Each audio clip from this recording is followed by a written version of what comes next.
ஒரு வழியாக பொங்க முடிஞ்சு போச்சு. ஏன்னா டிவியில் புது படமே போட மாட்டேங்கிறாங்க. சை, வாழ்க்கையே ஒரு சலுப்பு தான் போ. சரி, இதெல்லாம் சரிப்பட்டு வராது. நம்ம டிவி ஆஃப் பண்ணிவிட்டு வெளியே போய் பார்ப்போம். ஊர் உலகத்தில் என்ன நடக்குன்னு நம்ம பார்ப்போம். வெளியே போகாமே இருந்தாலும் பயம் விட்டு போயிடும். நம்ம போய் பார்த்துட்டு வருவோம். ஏதோ தலைப்பா கட்டியப்பா, இங்கே என்ன செய்கிறீரு? இல்லை நெட்டவள்ளி, என்னை பார்த்தா உனக்கு எப்படி தெரியுது? இலையெல்லாம் பிச்சுட்டு கிடக்கேன், உனக்கு பார்த்து தெரியலையா? சரி சரி, இலையை பிச்சுக்கிட்டே கிடங்குவோம். எனக்கு ஒரு 5 ரூபா இருந்தால் கொடுவேன். நான் வெளியே கடை வரைக்கும் போயிட்டு வரேன். எதுக்கிட்டி 5 ரூபா உனக்கு இப்போ? வெளியே காத்தாட்டமாக போய் ஏதாவது தீனி கீனி வாங்கி தின்னுட்டு வரேன். வீட்டிலேயே இருக்க சலுப்பாக இருக்குது. ஒரு 5 ரூபா 10 ரூபா கொடுத்தீங்கன்னா இந்த தீனி கீனி பொட்டி கடையில் வாங்கி தின்னுட்டு ஜாலியாக வருவேன்.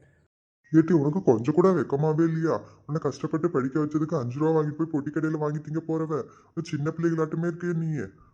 இன்னும் பெற்றதுக்கு பெக்காமையே இருந்திருக்கலாம். நான் வெறும் வேஸ்ட்டாக போயிட்டு நீ இவங்க கூட படித்த பிள்ளைங்க எல்லாம் பார்த்து பெரிய பெரிய வேலையிலலாம் இருக்கிறாங்க. நீ டீச்சர் வேலைக்கு 2 நாள் போனேன், அவ்வளோதான். துரத்தி விட்டாங்க, ஒன்று அடிச்சே துரத்தி விட்டாங்க.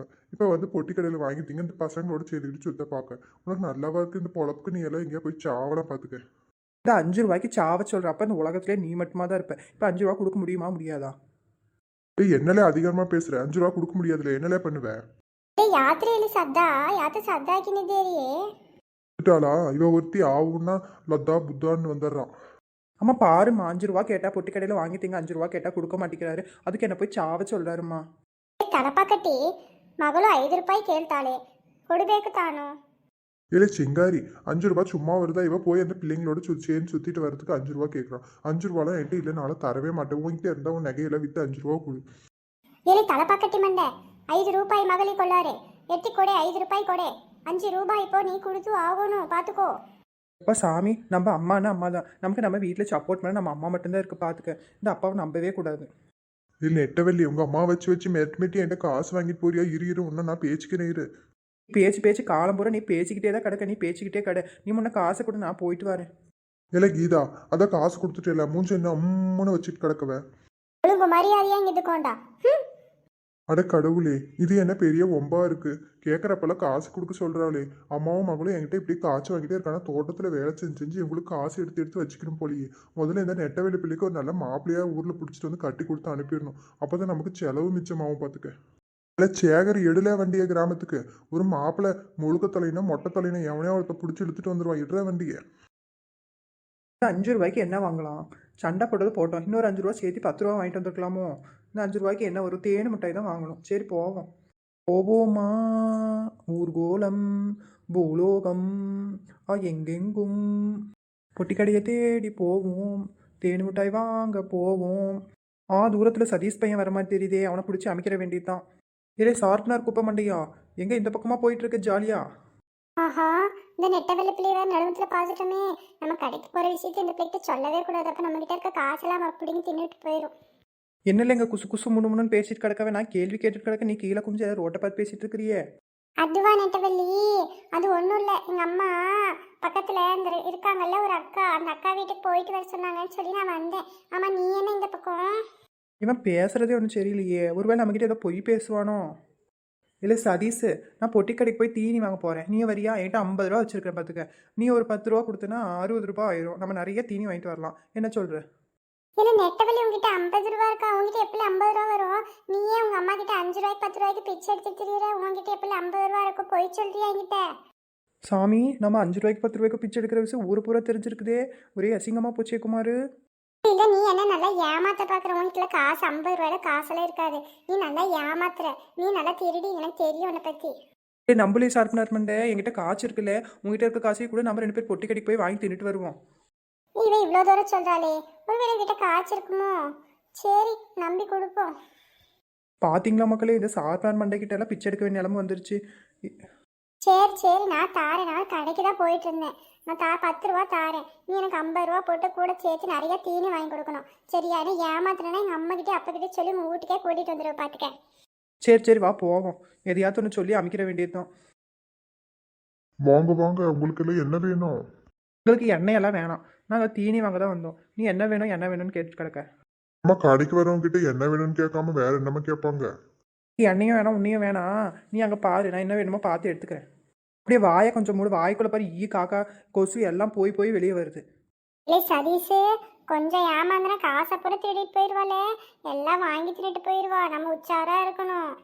இல்லை சதீஷ், நம்ம இந்த சிப்ஸ் பார் கலர் கலராக தொங்குது இல்லை, அந்த சிப்ஸ் பேக்கெட் வாங்கிக்கலாமா? ஏன் நெட்டவள்ளி முதல்ல உன் காசுல என்ன வாங்குவா வாங்கு, அப்புறமே நான் என் காசுல வாங்குறேன். அப்புறம் ஒன்னா பிரிச்சுக்குவோம் என்ன, சரியா? நீ பழைய பாக்கி எனக்கு நிறைய கொடுக்க வேண்டியது இருக்கு, பாத்துக்க. சரியான சாப்லர் மண்டியாக இருக்கானே. இல்லை பனியன் அண்ணா, நீ தேன் மிட்டாயில் வச்சிருக்கீங்களா? ஒரு பாட்டில் கூட காணாமே, தேன் மிட்டாய் பாட்டில்.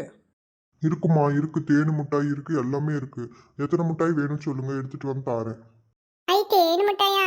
நெட்டவள்ளி எனக்கு தேன் மிட்டாய் வேணும், வாங்கிக்கோ நெட்டவள்ளி. எங்க அம்மா கிட்ட சொல்லாத தேன் மிட்டாய் சாப்பிட்டா சளி பிடிச்சிக்கணும், எங்க அம்மா எனக்கு வாங்கியே தர மாட்டேங்குது நெட்டவள்ளி.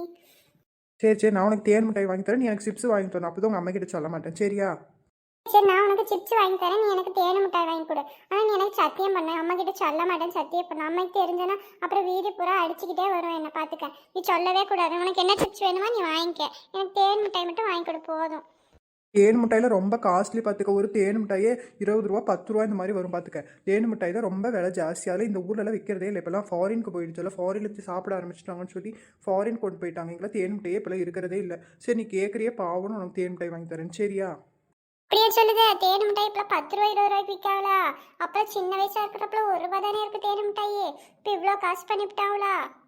ஆமாம் ஆமாம் சாப்பிட்னார் மண்டை, என்கிட்ட 50 ரூபா இருக்கு. 5 தேன் மிட்டாய் வாங்கினா உனக்கே சரியாக போயிடும். சரி பாவு சின்ன பையனாக இருக்கேன்னு சொல்லி நான் வாங்கி தரேன். எனக்கு நீ 2 சிப்ஸ் மட்டும் வாங்கி கொடுத்துரு, நான் உனக்கு தேன் மிட்டாய் 5 மிட்டாய் வாங்கி தரேன், என்ன சரியா? அப்படி இந்த நெட்ட பொம்பளை அந்த சின்ன பையனை எப்படி ஏமாத்துறா சாமி. சரி சரி, நம்ம வியாபாரம் தான் முக்கியம். நமக்கு எதுக்கு இவங்களோட சங்கார்த்தம் எல்லாம்? நம்ம கேட்கறத எடுத்து கொடுத்துட்டு காசை வாங்கிட்டு போவோம். பனியன் என்னாச்சு? தேன் மிட்டாய் போய் 5 மிட்டாய் எடுத்துகிட்டு ஓடி வாங்க போங்க. சரி சரி, இருங்கம்மா, நான் போய் கொண்டு வரேன். சதீஷ், அந்த கடைக்கார பையன் போய் எடுக்கிறதுக்கு போயிட்டு அதுக்குள்ளே 4-5 மிட்டாய் எடுத்து வச்சுக்குவோமா? அதை திருடி வச்சுக்கலாமா? ஏன் உனக்கு வெக்கமால? இவ்வளோ பெருசாக வந்துட்டு திருடி வச்சுக்கலான்னு சொல்லி உனக்கு வெக்கமால? நானடா திருடவே மாட்டேன்ப்பா. நீ வேணும்னா என்ன வேணுமோ திருடி வச்சுக்கோ, நானெல்லாம் உன்னோட கூட்டு சேரவே மாட்டேன். அம்மா அப்படியே சொன்னிச்சு, இந்த நெட்ட வெளி கொடுக்க விட சேராதடா, அந்த பிள்ளை திருட்டு பிள்ளை, அப்புறம் நீ மாட்டினா கையும் கழுவ மாட்டினா ஒன்றும் அடிச்சு வெளுத்து போடுவாங்க பார்த்துக்கன்னு சொன்னிச்சு. ஆனால் சரியாதான் போச்சு. சரி சதீஷ், நீ என்ன அவ்வளோ நல்லவனா? உனக்கு வேணான்னா நீ சும்மா இரு, நான் எனக்கு என்ன வேணுமோ எடுத்துக்கிறேன். நீ வாயை திறந்து சொன்னா அப்புறம் தேன் மிட்டாய் வாங்கி கொடுக்குறச்சு உங்கள் அம்மா கிட்ட சொல்லிடுவேன் பார்த்துக்க. இல்லை நான் சொல்ல மாட்டேன், ஆனால் எனக்கு எதுவுமே வேணாம். இந்த திருடி திங்கிறதெல்லாம் நல்லாவா இருக்கு சொல்லி இவ்வளோ பெருசாக வளர்ந்துருக்கிறியே, நீ திருடி திங்கிறதுக்கு பேசாம நீ சாவலாம் பார்த்துக்க. சாப்பிட்னார் மட்டும் நீ ஓவராக பேசாதாலே, எனக்கு தெரியும். நீ வாயை முடிக்கணும்னு இல்லை. ஹாட் வாங்கி பிச்சுக்கு மிட்டாய் எடுப்போம். 1 2 4 எடுத்துக்குவோம், அப்போ தான் சரியாக இருக்கும். 4 வச்சுக்கிட்டா 4 நாளைக்கு 4 வச்சுட்டு 4 திங்கணும். சை, எனக்கு ஒரே கேவலமாக இருக்கும். கூட வந்தது எனக்கு கேவலமாக இருக்குது பார்த்துக்க. பேசாம நான் வந்து வாங்கி தின்னுட்டு போயிருக்கணும். உங்ககிட்ட வாங்கி திங்கிறதுக்கு எனக்கு ரொம்ப கேவலமாக இருக்குது. நீ வாயை மூடல, கண்ணை 2 நோண்டி போடுவோம் பார்த்துக்க. என் நெட்டவழி, நீ திருட தின்னுட்டு என்ன வேறு ஏசுறியா? இருட்டி உன்னை பேசிக்கிறேன் நான். அம்மா, என்னம்மா டப்பாக்குள்ள கையை வச்சுட்டு என்னம்மா பண்ணிட்டு இருக்க? அட அதுவா அண்ணாச்சி, இந்த பாரு மிட்டாய் கலர் கலராக இருக்கே, தேன் மிட்டாய் வாங்கலாமா இல்லை இந்த மிட்டாய் வாங்கலாமா பார்க்குறேன். ஆரஞ்சு ப்ளூ கலரில் இருக்கே, இதில் என்ன மாதிரி மிட்டாயின்னு தெரியலன்னு சொல்லி குமிஞ்சு பார்த்துட்டு இருக்கேன் அண்ணாச்சி, வேற ஒன்றும் இல்லை. ஏன் அந்த மிட்டாயில நீ வாங்கி திங்க மாட்டேன்? உன் ரேஞ்சுக்கெல்லாம் அந்த தேனு மிட்டாய் தான் லாக்கி. நீ அதையே வாங்கிட்டு போ. பனியன் அண்ணாச்சி, ஏன்னா தேன் மிட்டாய் பற்றி சாதாரணமாக சொல்லுதியே, நாங்கள்லாம் 90s கிட்ஸ் பார்த்துக்குங்க. எங்களுக்குலாம் அந்த காலத்தில் தேன் மிட்டாய் தான் பெரிய சொர்க்கம் மாதிரி இருக்கும் பார்த்துக்க. இல்லை அண்ணாச்சி, எனக்கு ஒரு சந்தேகம். இந்த கடையில எல்லாம் இப்படி விட்டுட்டு போறீங்களே, இந்த திருட்டு பொம்பளைங்க எல்லாம் வந்தாங்கன்னா திருடிட்டு போயிட்டாங்கன்னா என்ன செய்வீரு? இப்படி விட்டுட்டு போய் உள்ள போய் எடுத்துட்டு வாரீரே. தம்பி, நம்ம கடையில எல்லாம் யாரும் திருடிக்கிட்டு எல்லாம் போகவே முடியாது. அது எப்படி அண்ணாச்சி சொல்றீங்க? நீங்க உள்ள போயிட்டு வாரிய, நீங்க வரத்துக்குள்ள இங்க இருக்கிற சாமான பொருள் எல்லாத்தையும் திருடிட்டு போயிடுவாங்களே, யார் பாத்துக்கிறது கடையே?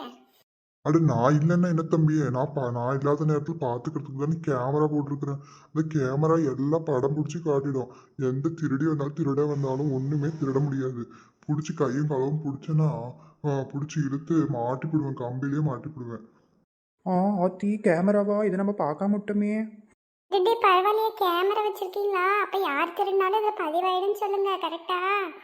ஆமா தம்பி, இப்போ நான் போய் எல்லாத்தையும் படமெல்லாம் போட்டு பார்ப்பேன். யார் திருநாங்க எல்லாத்தையும் கையும் காலமும் பிடிச்சிருவோம். எல்லாரோட இந்த ஊர்ல இருக்க எல்லாரோட எனக்கு தெரியும். போய் நின்று எல்லாத்தையும் மானத்தையே வாங்கிவிடுவேன்.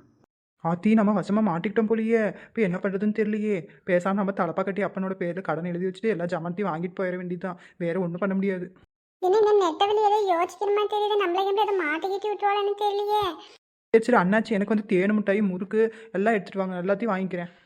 இந்தம்மா, நீ கேட்டது எல்லாமே இருக்குது. வேற ஏதாச்சும் வேணுமா? ஐயோ ஏற்கனவே நம்ம அப்பா நம்மளை பரட்டி ரோட்டில் அடிப்போம். நான் கடன் எழுதி வச்சா நம்மள சும்மா விட போகிறோன்னா, ஐயோ என்ன பண்ணுறதுன்னு தெரியலையே. பேசாமல் இந்த ஜாமானத்தை பேர் வாங்கின பொருளை பூரா அந்த ஷாப்னர் மட்டும் தலையிலே கட்டிட வேண்டியது தான். இந்த அண்ணாச்சி அந்த பக்கம் நைஸாக அனுப்பிவிட்டு எல்லாத்தையும் கீழே போட்டு தலை அந்த பக்கம் தள்ளி விட்டு நம்ம ஓடிட வேண்டியது தான். நீ என்னாச்சு இந்த குடலப்பெல்லாம் விற்பாங்க இல்லையா இந்த கவர்லலாம் போயிட்டு விற்பாங்க இல்லையா நீட்டமாக இருக்குமே குடலப்பெல்லாம் அந்த அப்பளம் இருக்கா உங்ககிட்ட அது இருந்தால் போய் 4 எடுத்துட்டு வாங்க ஓடுங்க ஓடுங்க. கடவுளே, இந்த நெட்டவழி ஏதோ திருட்டு மொழி முழிக்காளே. என்ன பிளான் பண்ணி வச்சிருக்காளோ தெரியலையே. பேசாம நம்ம அம்மா கொடுத்த 5 ரூபாய்க்கு ஏதோ வாங்கிட்டு நம்ம ஓடி போயிடலாமா? இவ பேச்ச கேட்டு நம்ம இங்கே நின்று நம்மள அசிங்கப்படுத்திடுவாங்கன்னு தெரியலையே. அம்மா நம்மள வெளுத்து எடுத்துப்படுமே இந்த விஷயம் தெரிஞ்சா. நெட்டம்மா நீ கேட்ட பாரு எல்லா ஜாமானும் கொடுத்துட்டேன், எல்லா பொருளும் கொடுத்துட்டேன். எல்லாம் சேர்த்து 150 ரூபா ஆச்சு. காசு எடுத்து கொடுத்துட்டு கிளம்புங்க. இங்க நின்று பேசிக்கிட்டே கிடந்தா வேற ஆளுங்களை வரணும் இல்லையா? ஆமாண்ணாச்சி நீ சொல்கிறதெல்லாம் சரி தான். பாருங்க எல்லா ஜாமானத்துக்கும் வந்து சாப்னர் பண்ணி தான் வாங்கி கொடுக்கன்னு சொல்லி கூட்டியாந்தான். அவன் எல்லாத்துக்கும் காசு கொடுத்துருவான். பாருங்க அவன் எல்லா பொருளும் அவன்கிட்ட தான் இருக்குது. நான் இது 3 மட்டும் எடுத்துட்டு நான் கிளம்பேன். அவன்கிட்ட காசை வாங்கிட்டு அவனை விடுங்க என்ன சரியா? நான் போயிட்டு வரேன் டாட்டா. ஆத்தி நினைச்ச மாதிரியே ஓடி போயிட்டாலே. காய்ச்சிக்கு நம்ம எங்க போறோம்னு தெரியலையே. ஐயோ நம்மள பிடிச்சா அடிச்சு வெளுத்து விட்டுருவானே. ஐயோ திருடின பொருளெல்லாம் நம்ம கால்கிட்டே போட்டு ஓடி போயிட்டாலே ஆத்தி. ஏ தம்பி, அந்த அம்மா போயிடுச்சு. நீ 150 ரூபா காசு எடுத்து வை. காய்ச்சா என்கிட்ட காய்ச்சல இல்லை. எந்த காய்ச்சலும் என்கிட்ட 5 ரூபா தான் இருக்கு. எனக்கு எதுவுமே வேணாம், நான் போறேன். ஐயோ ஓடி போறேன் நானு. ஐயோ சாமி, திருட்டு குழந்தைங்களா இருப்பாலும் போலயே வந்து ஆட்டி போட்டு போயிட்டாங்களே. ஐயோ இதுங்க வீடு எங்க இருக்குன்னு தெரியலையே. கேமரா வேற ஒர்க் பண்ணலையே. இப்பதானே கனெக்ஷனை கொடுக்கலையே. என்ன இப்பதான் மாட்டி வச்சிருக்கோம். ஐயோ சாமி, நம்ம முன்னாடியே கொடுத்து வச்சிருக்கலாம் போலயே. இதுங்க எங்க போய் பிடிக்குதுன்னு தெரியலையே. பாத்தீங்களா மக்களே, மேல கேமரா இருக்குன்னு சொன்னோடனே திருட்டு பொம்பளைங்க எல்லாம் கீழே போட்டு 2 ஓடி போயிடுச்சு பாத்தீங்களா? ஐயோ சாமி, இதுக்குதான் மக்கள் பெரிய பெரிய ஆளுங்களை கேமரா போடுறாங்க போல கடையில. இது நமக்கு இத்தனை வருஷமா தெரியாம போச்சு. எத்தனை பேர் எத்தனை திருடிட்டு போனாங்களோ தெரியலையே. இதுக்குதான் அந்த வாண்டு பையன் கடைக்கு வந்ததுல இருந்து திருடதை பத்தியே பேசிட்டு இருந்தா போலயே. நம்ம சுதாரிச்சிருக்கணுமே அப்பயே. ஐயோ நம்ம இது கூட தெரியாத வெகுலியா இருந்துட்டோம் போலயே. நம்ம அம்மா நம்மள அப்படி வளர்த்துருச்சே. ஐயோ சாமி, இந்த ஊர்ல கடை வச்சு பொழைக்க முடியாது போல இருக்கு. எல்லாம் திருடிட்டு போயிடுவாங்க போல இருக்கு. இல்லை அப்படியெல்லாம் விடமாட்டேன். நான் இத்தனை பொருளை திருடிட்டு போயிருக்காங்க. நான் விடவே மாட்டேன். இதுக்கு ஒரு பஞ்சாயத்து கூட்டியே ஆகணும். தான் இப்பயே போறேன். போய் ஊர் தலைவர் எங்க இருக்கிறான்னு பார்த்து இந்த நெட்ட பொம்பளையும் அந்த சுட்டி பையனையும் போட்டு கூப்பிடணும். கூப்பிட்டு 2 பேரும் கூப்பிட்டு பஞ்சாயத்து வச்சு காசை வசூல் பண்ணாம விட மாட்டேன். நான் இப்பயே போறேன்.